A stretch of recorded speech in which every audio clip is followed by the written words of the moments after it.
이 장에서 우리의 위대한 족장들의 시대가 진짜로 끝이 납니다.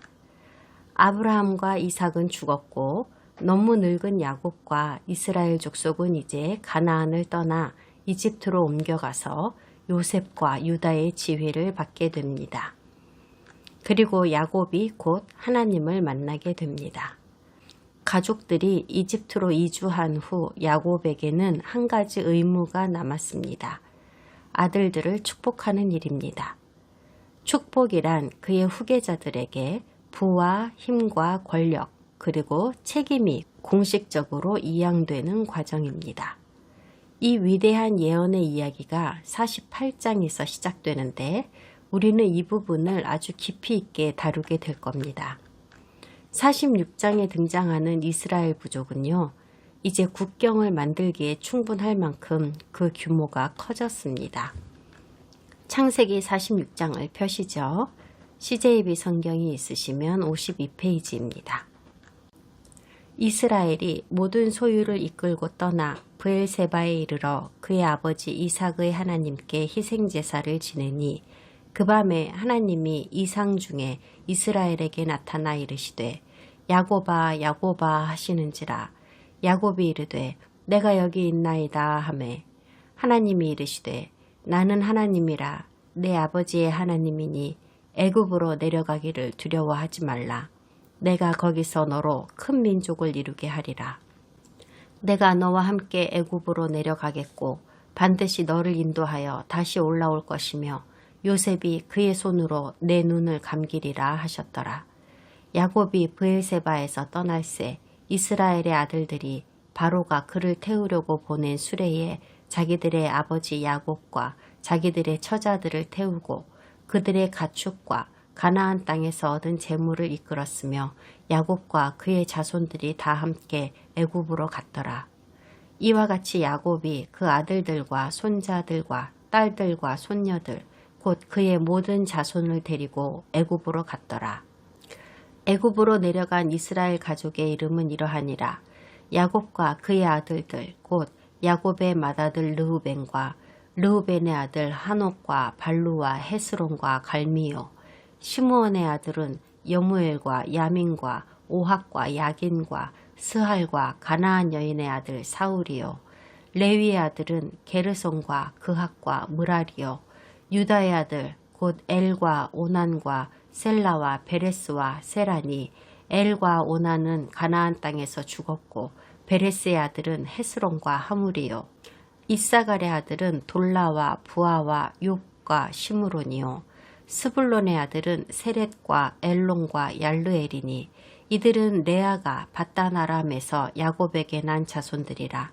그 딸 디나를 합하여 남자와 여자가 33명이며 가세 아들은 시뵈과 학기와 순이와 에스본과 에리와 아로디와 아렐리요. 아셀의 아들은 임나와 이스와와 이스위와 브리아와 그들의 누이 세라며 또 브리아의 아들은 헤벨과 말기엘이니 이들은 라반이 그의 딸 레아에게 준 실바가 야곱에게 낳은 자손들이니 모두 16명이라. 야곱의 아내 라헬의 아들 곧 요셉과 베냐민이요. 애굽 땅에서 오네 제사장 보디베라의 딸 아스낫이 요셉에게 낳은 므낫세와 에브라임이요. 베냐민의 아들 곧 벨라와 베겔과 아스벨과 게라와 나아만과 에히와 로스와 묵빔과 훗빔과 아르시니 이들은 라헬이 야곱에게 낳은 자손들이니 모두 14명이요. 단의 아들 후심이요. 납달리의 아들 곧 야스엘과 구니와 예셀과 실렘이라. 이들은 라반이 그의 딸 라헬에게 준 빌하가 야곱에게 낳은 자손들이니 모두 7명이라. 야곱과 함께 애굽에 들어간 자는 야곱의 며느리들 외에 66명이니 이는 다 야곱의 몸에서 태어난 자이며 애굽에서 요셉이 낳은 아들은 2명이니 야곱의 집 사람으로 애굽에 이른 자가 모두 70명이었더라. 야곱이 유다를 요셉에게 미리 보내어 자기를 고센으로 인도하게 하고 다 고센 땅에 이르니 요셉이 그의 수레를 갖추고 고센으로 올라가서 그의 아버지 이스라엘을 맞으며 그에게 보이고 그의 목을 어금맞춰 안고 얼마 동안 울매 이스라엘이 요셉에게 이르되 네가 지금까지 살아있고 내가 네 얼굴을 보았으니 지금 죽어도 족하도다. 요셉이 그의 형들과 아버지의 가족에게 이르되 내가 올라가서 바로에게 아뢰어 이르기를 가나안 땅에 있던 내 형들과 내 아버지의 가족이 내게로 왔는데 그들은 목자들이라 목축하는 사람들이므로 그들의 양과 소와 모든 소유를 이끌고 왔나이다 하리니 바로가 당신들을 불러서 너희의 직업이 무엇이냐 묻거든 당신들은 이르기를 주의 종들은 어렸을 때부터 지금까지 목축하는 자들이온데 우리와 우리 선조가 다 그러하니이다 하소서. 애굽 사람은 다 목축을 가증히 여기나니 당신들이 고센 땅에 살게 되리이다. 가장 사랑하는 아들 요셉이 있는 애굽으로 가기 위해 가나안 땅을 떠나고 있는 야곱의 심정이 어땠을까를 잠시 생각해 보겠습니다. 죽었을 거라고 평생 동안 생각했던 아들이 살아있다는 걸 알았을 때 그는 당장이라도 달려가고 싶었습니다. 그리고 이스라엘 12지파가 세상을 강타하고 있는 흉년에서 살아남으려면 요셉의 힘이 필요하다는 것도 야곱은 알고 있었습니다. 하지만 야곱은 그들이 이집트로 이민을 가면 앞으로 어떻게 되는 걸까 하는 막연한 불안이 있었습니다. 지금 이 상황이 오래전 할아버지 아브라함이 꿈에서 보았다는 예언의 성취일까요? 할아버지에게서 아버지에게로 전해진 예언을 야곱은 알고 있었습니다. 그 예언이 그는 굉장히 신경이 쓰였습니다. 그래서 두렵고 불안했습니다. 아브라함에게 주신 예언이라는 게 무엇이었는지 그 말씀을 다시 한번 읽어봅시다. 창세기 15장입니다. 해질 때에 아브라함에게 깊은 잠이 임하고 큰 흑암과 두려움이 그에게 임하였더니 여호와께서 아브라함에게 이르시되 너는 반드시 알라. 내 자손이 이방에서 객이 되어 그들을 섬기겠고 그들은 400년 동안 내 자손을 괴롭히리니 그들이 섬기는 나라를 내가 징벌할지며 그 후에 내 자손이 큰 재물을 이끌고 나오리라. 너는 장수하다가 평안히 조상에게로 돌아가 장사될 것이요 내 자손은 4대 만에 이 땅으로 돌아오리니 이는 아모리 족속의 죄악이 아직 가득 차지 아니함이니라 하시더니 흉년에서 살아남기 위해 가족들을 이집트로 데려가는 것이 하나님께서 아브라함에게 말씀하신 예언의 성취라는 것을 야곱은 알고 있습니다. 그리고 자기는 이집트에서 죽게 될 거라는 것도요. 약속의 땅에서부터 먼 훗날 노예로 전락하게 될 이집트 땅으로 가족을 데려가는 중차대한 임무를 야곱이 맡은 겁니다. 하지만 그는 400년 후에 하나님께서 다시 자유의 땅으로 하나님께서 히브리인에게 약속하신 그 땅으로 그들을 다시 데려다 놓으시리라는 것도 알고 있습니다. 많은 성경학자들은요. 창세기 15장을 근거로 해서 성경에서 말씀하시는 한 세대라는 것은 100년일 것이다 라고 확신합니다. 13절에서 이스라엘이 이집트에서 400년을 지내리라고 하시고 16절에서는 그들이 4대 만에 돌아온다고 말씀하시기 때문입니다. 이스라엘 민족은 짐을 싸서 이집트로 출발했습니다. 헤브론에서 출발했을 겁니다. 그들은 브엘세바에서 잠시 멈췄는데 여기서 야곱이 환상을 봅니다. 하나님께서는 그들 앞에 펼쳐진 미래를 불안과 두려움으로 보고 있는 야곱의 마음을 아셨습니다. 그래서 3절에서 하나님은 야곱에게 이집트로 내려가는 걸 두려워 말라고 하시면서 70명밖에 안 되는 작은 네 가족을 큰 민족이 되게 하실 곳이 바로 거기라고 하시는데 얼마나 큰 숫자가 된다는 말씀인지 야곱은 전혀 상상을 하지 못하고 있습니다. 하나님은 야곱이 거기서 죽을 거라고도 하셨지만 영영 이집트의 모래 속에 묻혀 있게는 하지 않으실 거라고 말씀하십니다. 하나님이 어떻게든 그를 조상들의 땅으로 데려가시겠다고 하십니다. 1절에서 야곱이 브엘세바에 이르러 이 기념할 만한 이민의 순간을 위해 하나님께 희생제사를 드렸다고 하는데요. 희생제사라고 번역된 이것은 히브리어로는 제바임이라고 하는 겁니다. 제바의 복수형입니다. 레위기에 가면 공부하시게 되겠지만 이 제사는 아주 특별한 종류의 희생제사입니다. 제바라는 건 불이 타는 황동제단 위에 제물을 올리는 제사입니다만 하지만 이것은 화제는 아닙니다. 다른 모든 제물은 거의 불에 태워져서 연기로 받쳐지는 화제입니다.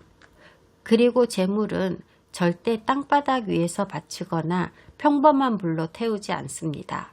그러므로 야곱은 제단을 쌓아야 했다는 말이 됩니다. 그의 아버지 이삭이 수년 전에 브엘세바에 제단을 쌓았는데 아마도 이 제물을 올린 제단이 그것일 겁니다. 비록 어느 구절에도 이 제단이 이삭이 세운 것이라는 말씀은 없지만 야곱이 그의 아버지 이삭의 하나님께 희생제사를 드렸다는 말에서 확신할 수 있습니다. 제단이라는 것은 항상 어떤 특정한 신을 위해 만들어지는 것입니다. 그리고 제단은 그것이 위치한 지역이나 세운 사람의 이름으로 불리워지거나 모시는 신의 이름이 붙여집니다. 4절에서 우리는 중동 문화권 사람들의 신에 대한 개념을 엿볼 수 있습니다. 그들은 신들이 각기 자기 영역을 가지고 있다고 믿었습니다. 신들이 자기 관할 지역을 가지고 있다는 믿음이 일반적이었고 야곱과 그의 가족도 다른 사람들과 똑같이 그렇게 생각하고 있었습니다. 그런데 여호와 하나님께서는 쉽게 고쳐지지 않을 그들의 이런 잘못된 생각을 굳이 바로잡으려고 하시거나 설명하려고 하시지 않는 것 같습니다. 그러므로 이제 가나안에서 이집트로 건너가면 지금까지 자기들을 보호하던 신인 여호와 하나님을 뒤로 하고 그곳의 신을 섬겨야 한다는 생각이 들어서 야곱은 더욱 불안하였던 겁니다. 하나님께서 말씀하십니다. 내가 너와 함께 애굽으로 내려가겠고 반드시 너를 인도하여 다시 올라올 것이다. 그러니까 야곱의 하나님은 예외적으로 자신의 영역을 떠나 이스라엘의 이민길에 그분도 따라가겠다고 말씀하고 계시는 겁니다. 신들은 보통 이렇게 하지 않습니다. 여호와 하나님께서 왜 다른 신들이 수백 년 동안 지켜온 에티켓을 깨셨는지 이해할 수는 없지만 야곱에게는 깜짝 놀랄 만한 기쁜 소식이었죠.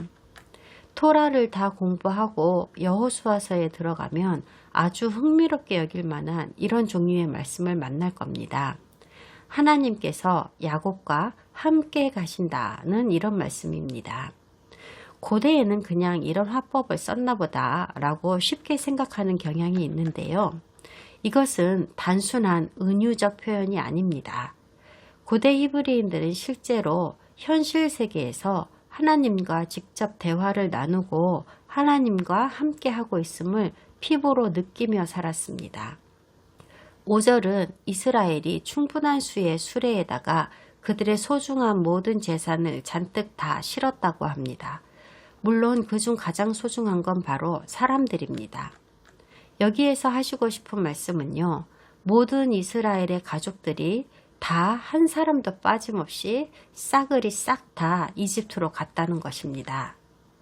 자, 이제 제가 작은 비밀 하나를 알려드릴게요.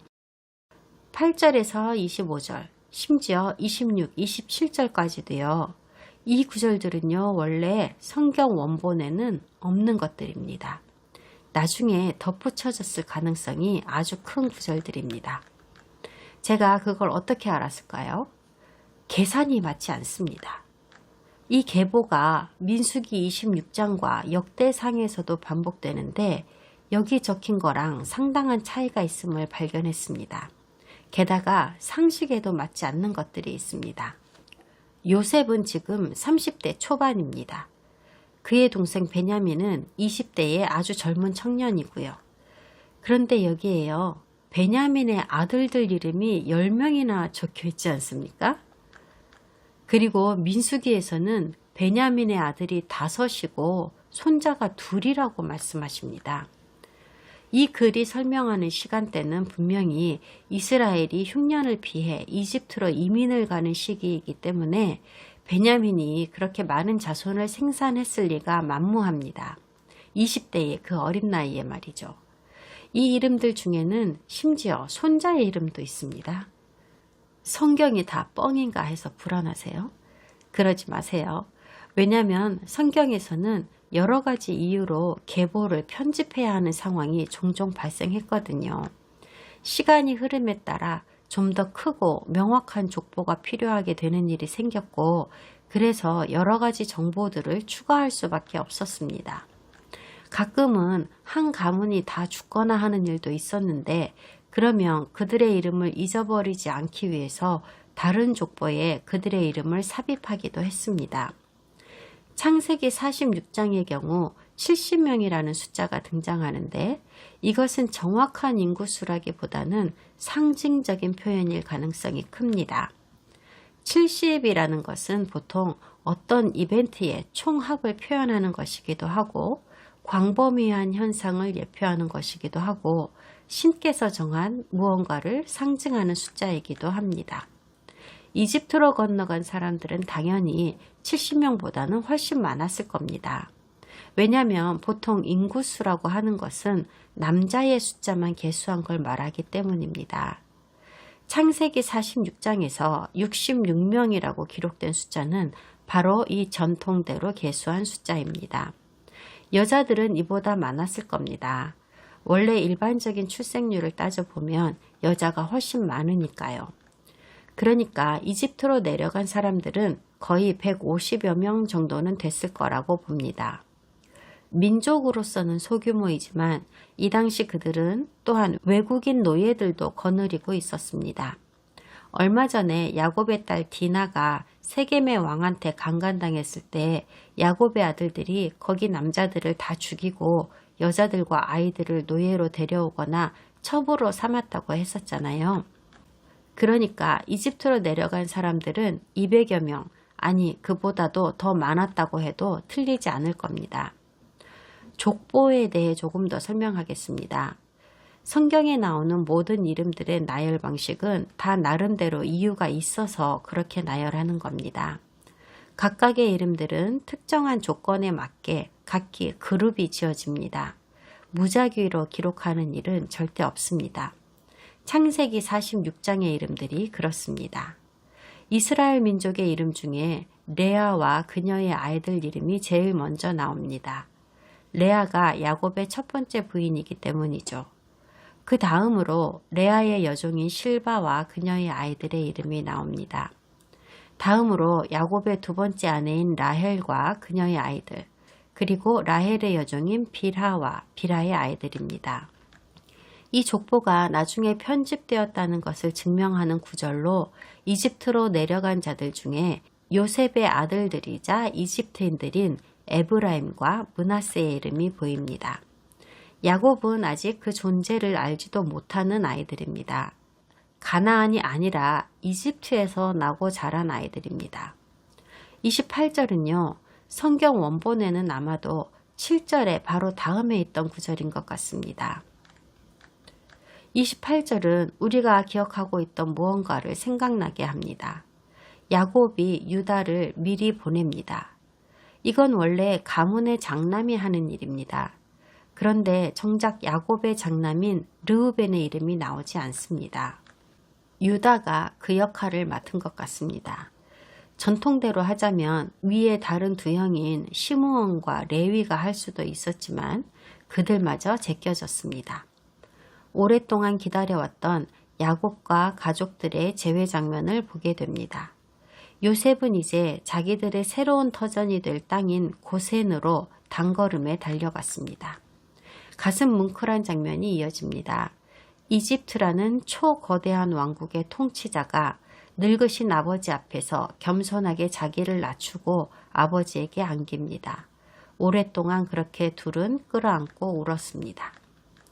그리고 요셉은 파라오에게 가족들이 왔음을 알리러 갔습니다. 파라오는 이스라엘이 원하는 건 무엇이든 해주라고 하며 경의를 표했습니다.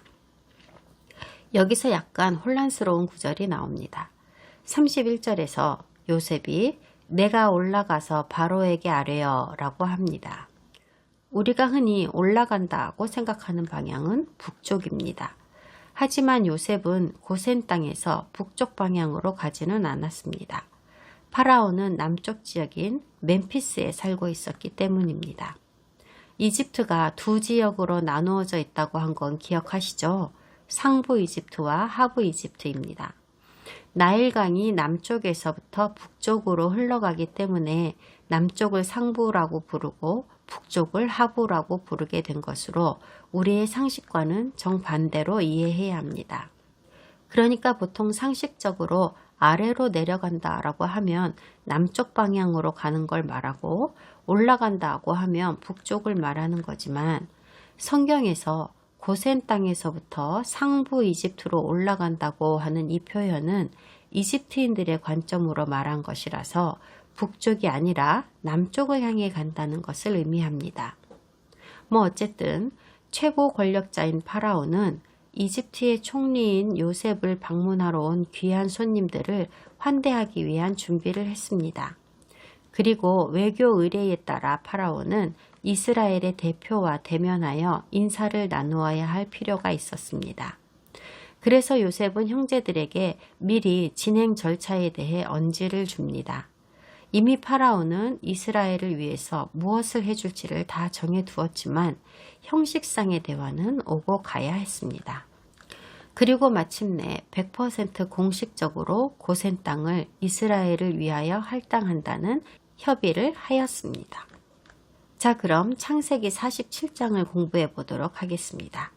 CJB 성경이 있으시면 53페이지입니다. 요셉이 바로에게 가서 고하여 이르되 내 아버지와 내 형들과 그들의 양과 소와 모든 소유가 가나안 땅에서 와서 고센 땅에 있나이다 하고 그의 형들 중 5명을 택하여 바로에게 보이니 바로가 요셉의 형들에게 묻되 너희 생업이 무엇이냐? 그들이 바로에게 대답하되 종들은 목자이온데 우리와 선조가 다 그러하니이다 하고 그들이 또 바로에게 고하되 가나안 땅에 기근이 심하여 종들의 양떼를 칠 곳이 없기로 종들이 이곳에 거류하고자 왔사오니 원하건대 종들로 고센 땅에 살게 하소서. 바로가 요셉에게 말하여 이르되 네 아버지와 형들이 내게 왔은즉 애굽 땅이 네 앞에 있으니 땅의 좋은 곳에 네 아버지와 네 형들이 거주하게 하되 그들이 고센 땅에 거주하고 그들 중에 능력 있는 자가 있거든 그들로 내 가축을 관리하게 하라. 요셉이 자기 아버지 야곱을 인도하여 바로 앞에 서게 하니 야곱이 바로에게 축복하매 바로가 야곱에게 묻되 네 나이가 얼마냐? 야곱이 바로에게 아뢰되 내 나그네 길의 세월이 130년이니이다. 내 나이가 얼마 못 되니 우리 조상의 나그네 길의 연조에 미치지 못하나 짧고 험악한 세월을 보내었나이다 하고 야곱이 바로에게 축복하고 그 앞에서 나오니라. 요셉이 바로의 명령대로 그의 아버지와 그의 형들에게 거주할 곳을 주되 애굽의 좋은 땅 라암셋을 그들에게 주어 소유로 삼게 하고 또 그의 아버지와 그의 형들과 그의 아버지의 온 집에 그 식구를 따라 먹을 것을 주어 복량하였더라. 기근이 더욱 심하여 사방에 먹을 것이 없고 애굽 땅과 가나안 땅이 기근으로 황폐하니 요셉이 곡식을 팔아 애굽 땅과 가나안 땅에 있는 돈을 모두 거두어 드리고 그 돈을 바로의 궁으로 가져가니 애굽 땅과 가나안 땅에 돈이 떨어진지라. 애굽 백성이 다 요셉에게 와서 이르되 돈이 떨어졌사오니 우리에게 먹을 거리를 주소서. 어찌 주 앞에서 죽으리이까. 요셉이 이르되 너희의 가축을 내라. 돈이 떨어졌은즉 내가 너희의 가축과 바꾸어 주리라.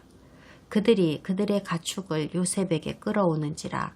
요셉이 그 말과 양떼와 소떼와 나귀를 받고 그들에게 먹을 것을 주되 곧 그의 모든 가축과 바꾸어서 그해 동안에 먹을 것을 그들에게 주니라. 그 해가 다 가고 새 해가 되매 무리가 요셉에게 와서 그에게 말하되 우리가 주께 숨기지 아니하나이다. 우리의 돈이 다하였고 우리의 가축대가 주께로 돌아갔사오니 주께 낼 것이 아무것도 남지 아니하고 우리의 몸과 토지뿐이라. 우리가 어찌 우리의 토지와 함께 주의 목전에 죽으리이까. 우리 몸과 우리 토지를 먹을 것을 주고 사소서. 우리가 토지와 함께 바로의 종이 되리니 우리에게 종자를 주시면 우리가 살고 죽지 아니하며 토지도 황폐하게 되지 아니하리이다. 그러므로 요셉이 애굽의 모든 토지를 다 사서 바로에게 바치니 애굽의 모든 사람들이 기근에 시달려 각기 토지를 팔았음이라. 땅이 바로의 소유가 되니라. 요셉이 애굽 땅 이 끝에서 저 끝까지의 백성을 성읍들에 옮겼으나 제사장들의 토지는 사지 아니하였으니 제사장들은 바로에게서 녹을 받음이라. 바로가 주는 녹을 먹음으로 그들이 토지를 팔지 않음이었더라. 요셉이 백성에게 이르되 오늘 내가 바로를 위하여 너희 몸과 너희 토지를 샀노라. 여기 종자가 있으니 너희는 그 땅에 뿌리라. 추수의 5분의 1을 바로에게 상납하고 5분의 4는 너희가 가져서 토지의 종자로도 삼고 너희의 양식으로도 삼고 너희 가족과 어린아이의 양식으로도 삼으라. 그들이 이르되 주께서 우리를 살리셨사오니 우리가 주께 은혜를 입고 바로의 종이 되겠나이다. 요셉이 애굽 토지법을 세우매 그 5분의 1이 바로에게 상납되나 제사장의 토지는 바로의 소유가 되지 아니하여 오늘날까지 이르니라. 이스라엘 족속이 애굽 고센 땅에 거주하며 거기서 생업을 얻어 생육하고 번성하였더라. 야곱이 애굽 땅에 17년을 거주하였으니 그의 나이가 147세라. 이스라엘이 죽을 날이 가까움에 그의 아들 요셉을 불러 그에게 이르되 이제 내가 네게 은혜를 입었거든 청하노니 네 손을 내 허벅지 아래에 넣고 인애와 성실함으로 내게 행하여 애굽에 나를 장사하지 아니하도록 하라. 내가 조상들과 함께 눕거든 너는 나를 애굽에서 메어다가 조상의 묘지에 장사하라. 요셉이 이르되 내가 아버지의 말씀대로 행하리이다. 야곱이 또 이르되 내게 맹세하라 하매 그가 맹세하니 이스라엘이 침상머리에서 하나님께 경배하니라. 의전이 시작되었습니다. 요셉은 자기 가족이 도착하기 전에 미리 파라오와 계획해 두었던 시나리오대로 행사를 진행합니다. 첫 번째 순서는 파라오가 그들에게 직업이 뭐냐고 묻는 것입니다. 가족의 대표로 뽑힌 5 형제는 그들이 맡은 역할대로 자기들이 목자라고 답하고 가나안이 흉년이 너무 심하여서 거기서 더 이상 목축을 할 수가 없어서 이집트로 오게 되었노라고 대답합니다. 흥미롭게도 히브리인 형제들은 4절에서 그들이 여기에 거류하러 왔다는 표현을 씁니다. 손님으로서 잠시 동안 머문다는 개념입니다. 그들은 거기 시민이 되려고 하지는 않았던 겁니다. 야곱은 자기들이 비록 이집트에서 오랜 세월 살게 되리라는 걸 알고는 있지만 지금 파라오와 말하고 있는 아들들에게는 이런 비관적인 상황을 알리지 않았습니다. 왕에게 어울리는 넓은 도량으로 파라오는 이스라엘 민족에게 고센 땅을 제한하는 호의를 베풉니다. 그리고 왕의 신분에 맞게 파라오는 하층민인 히브리 목자들에게 직접 명하지 않고 몸을 돌려 요셉에게 명을 내렸습니다. 다음으로 야곱이 파라오를 베었습니다. 이 만남은 이전에 형제들이 파라오를 만났던 것과는 별개의 만남입니다. 그리고 야곱이 파라오를 축복했다고 합니다. 그들의 신분을 보면 입장이 거꾸로 된 것 같이 들립니다. 초라하고 소박한 난민이며 일개의 목자의 신분에 불과한 야곱이 위대하신 파라오를 축복하다니요. 이것은 그 당시 사람들의 연장자에 대한 예우를 보여주는 장면입니다. 당시 이집트에서는 아마도 야곱이 최고령자였을 겁니다. 그는 파라오가 만나본 사람 중에 가장 나이가 많은 사람이었을 겁니다. 이집트의 기록을 보면 이집트인들이 히브리인들보다 장수하지는 못했던 것 같습니다. 파라오가 야곱의 나이를 궁금해했을 정도니까요. 8절에서 네 나이가 얼마냐 하고 묻지요. 야곱은 자기가 130살이라고 하고 험악한 세월을 보내었다라고 답합니다. 그리고 한마디 덧붙입니다. 130살은 아무것도 아니에요. 우리 조상들은 저보다 훨씬 더 오래 살았어요. 이렇게 해서 야곱과 이스라엘 민족은 고센 땅에 살게 되었고 400년을 거기에서 머무르게 됩니다. 흉년이 더 심해졌다고 합니다. 갈수록 견디기 힘들어졌고 이집트 사람들이나 외국인들이나 할 것 없이 모두들 오로지 요셉의 저장고에 의지할 수밖에 없게 되었습니다. 들판의 소산물은 점점 적어지고 있었습니다. 이런 상황에서 파라오는 이집트에서뿐만 아니라 가나안 지역과 온 중동 지역에서 지대한 영향력을 행사할 수 있었습니다. 사람들은 양식이 떨어지자 돈을 갖다 바쳤고 가축을 내다 팔았고 양식과 땅을 맞바꾸었고 마침내 자기 몸을 파라오의 노예로 팔았습니다. 이제 파라오는 세상의 모든 것을 다 가졌습니다. 그런데 잘 보면 사람들이 돈과 땅과 자유를 누구한테 주었다고 하나요? 히브리 사람 요셉입니다. 그가 나서서 다 했거든요. 근데 사실 토지는 파라오에게 아무 소용이 없었어요. 가축을 키우거나 경작할 사람이 없다면요. 그래서 요셉은 이렇게 땅을 빼앗긴 사람들과 파라오를 땅과 관련하여 일종의 임대인, 임차인 관계를 맺어주지요. 사람들이 요셉에게 판 땅에 그대로 살게 해주되 거기서 나는 소산물의 일정 분량을 파라오에게 집세처럼 내라고 하면서요. 이것을 농노제도라고 하는데요. 사업상 거래라기보다는 노예제도에 가까운 것입니다. 다만 이집트 제사장들의 토지는 열외가 되었는데요. 그들은 나라에서 돈을 받는 공무원이었기 때문입니다. 이집트 정부가 그들을 먹여야 할 의무가 있었습니다.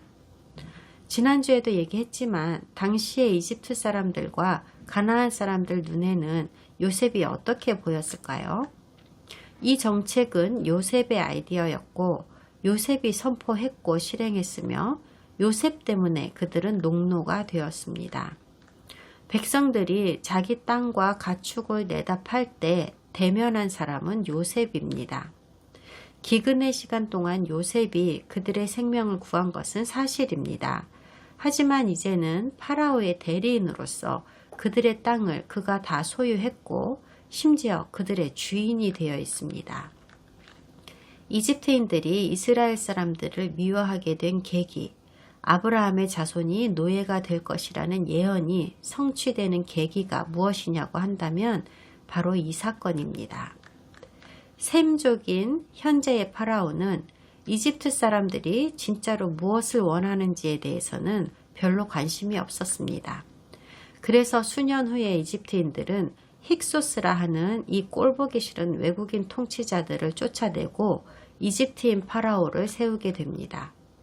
그럼으로써 지난 100년간 요셉 때문에 땅도 자유도 빼앗겼다고 생각하며 히브리인을 증오하고 질투해왔던 이집트인들이 마침내 그 보상을 받을 수 있게 됩니다.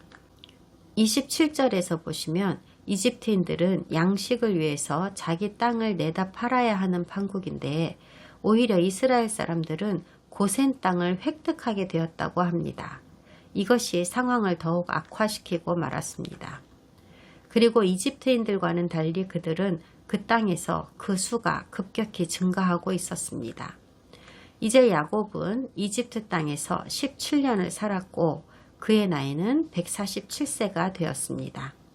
마지막 족장인 야곱은 남의 땅에서 죽는 유일한 족장이 되었습니다.